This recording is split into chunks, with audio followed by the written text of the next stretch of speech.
কবিতার শিরোনাম স্বপ্নের দেশ। এমন দেশ কি আছে এই পৃথিবীতে?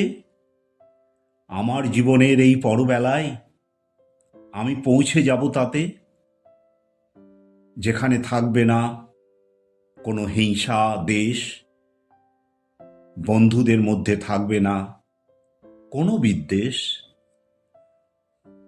সেখানে থাকবে না কোনো জাতিভেদ প্রথা, ধনীরা দরিদ্রদের করবে না শোষণ সেথা, সাহায্যের হাত বাড়িয়ে দেবে তারা সদা, মানুষের থাকবে না কোনো দুঃখ কষ্ট বেদনা, থাকবে শুধু সুখ শান্তি প্রফুল্লতা। এক ভাই নেবে অন্য ভাইকে কাছে টেনে,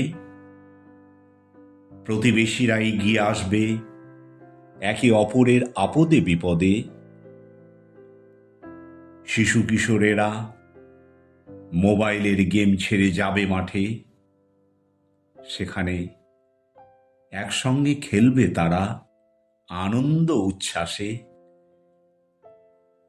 পাখিরা মুক্ত আকাশে উড়ে বেড়াবে ডানা মেলে, নানা সুরে ছন্দে করবে গান তারা বসে গাছের ডালে, পশুরা ঘুরে বেড়াবে বনে স্বাধীনভাবে, বন ছেড়ে পালাতে হবে না তাদের খাদ্যের অভাবে, গরু ছাগলের মতো তৃণভোজী প্রাণীরা মাঠে করবে বিচরণ, কেউ করবে না তাদের সীমানার সংকোচন। কলমে ও কণ্ঠে রবীন্দ্রনাথ সরকার।